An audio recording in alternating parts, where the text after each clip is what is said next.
With just 5 days left until Election Day, President Trump got an eye-popping economic growth number to show off on the campaign trail.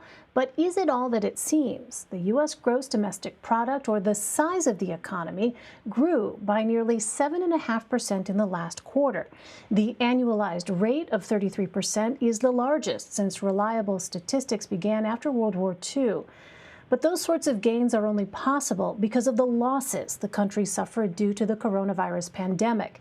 Despite the record jump, the U.S. has only made up about 2/3 of what was lost.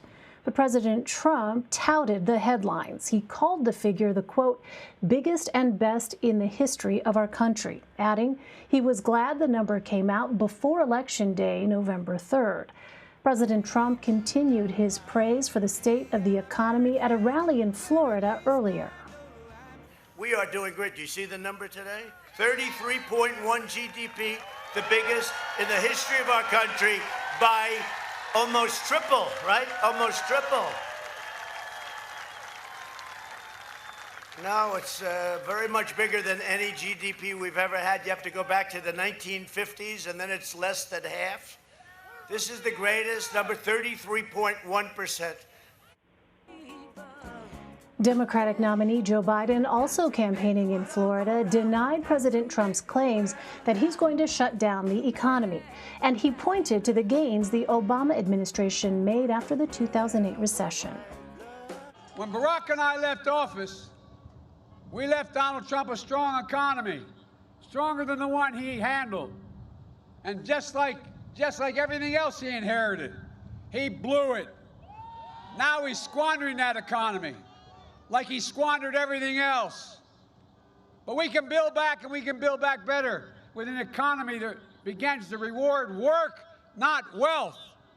We can do it without raising taxes on a single person making less than $400,000 a year. Caitlin Huey-Burns and Jacqueline Alemany join me now. Caitlin is our CBSN political reporter. She is in Philadelphia. And Jackie is a Washington Post political reporter, author of the Power Up newsletter, and also a CBS News alum. It's great to see you both. Jackie, I want to start with you. Help us understand the context here behind this economic growth number. Since the Wall Street Journal is reporting the U.S. faces its biggest cash crisis since the Great Depression. That's exactly right, Elaine. I mean, these numbers are undeniable in the sense that, yes, the U.S. economy has made a 2/3 recovery of what we saw when the economy came crashing to a halt, when the businesses shut down due to pandemic-related closures in the second quarter. And, that caused a 9% drop. So we have recovered 2/3 of that. But part of the story that the president is not including is that this is part of the W-shaped recovery that economists have talked about over and over again for, the duration of this pandemic, which is that as we are headed into, another crisis mode, a fall where we're expecting to see a surge in cases and deaths. We're already seeing it play out in Wisconsin, for example, where we're seeing a record number of hospitalizations and cases again, and are perhaps going to have to re-enter this shuttered state of the economy where there's an expectation that things will drop again. And as you just noted, we are in the biggest cash crisis since the Great Depression. The president continues to conflate, these superficial gains and anything related to the stock market. But when you're still looking at the numbers from a raw perspective, the poverty rate is still rising. Millions of Americans are still unemployed. There's a ton of permanent job losses as well that are stacking up. And at the end of the day, Americans at the bottom rung of our social safety net are not doing well. Yeah, well, Caitlin, up until the start of the pandemic, President Trump was doing relatively well. You can see this chart from Yahoo Finance comparing the first terms of every president since President Carter. Now, President Trump is still working to come up to pre-pandemic levels. How central to the Trump campaign is the economy? Oh, it's a cornerstone of the Trump campaign. When you listen to his rallies, when you listen to his speeches, the theme of those campaign rallies is really this pre-pandemic nostalgia. Remember when the economy was good before the pandemic happened? That's really kind of the refrain coming from the Trump campaign and was a key piece during the Republican National Convention.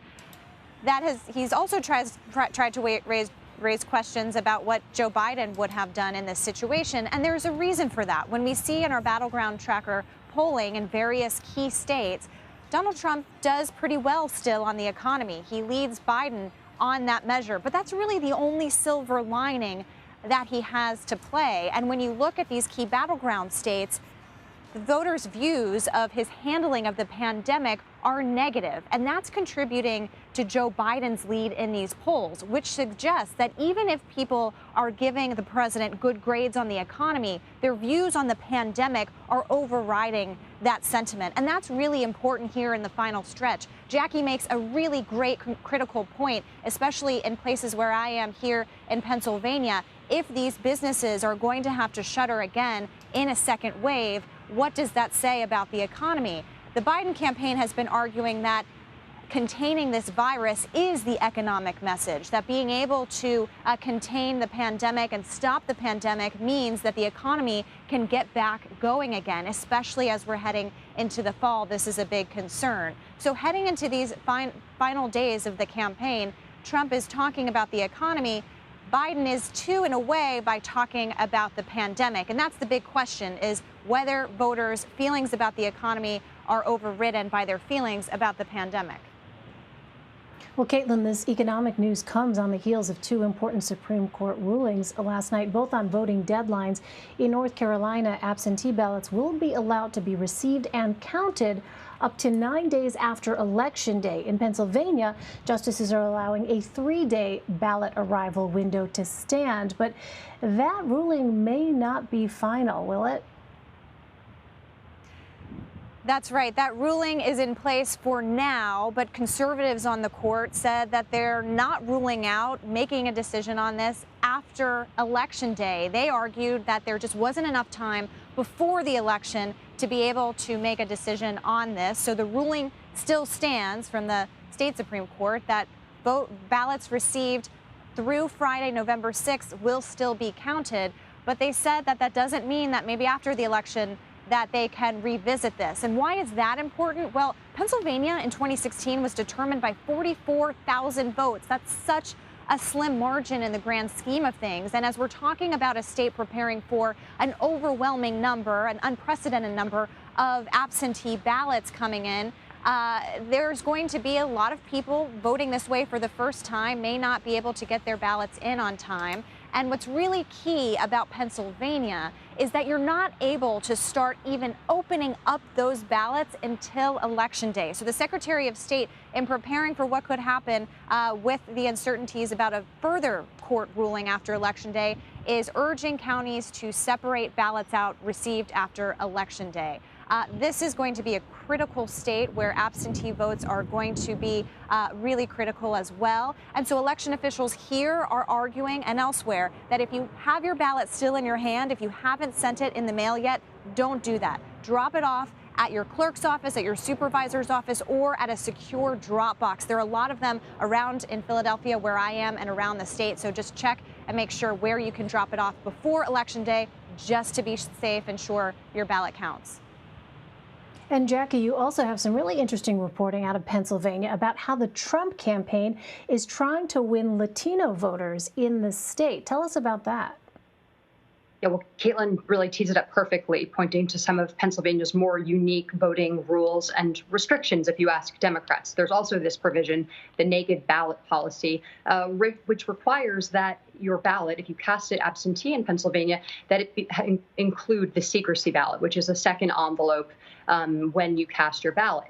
It is the only state in the United States that actually will invalidate and disenfranchise you if you don't include that secrecy ballot.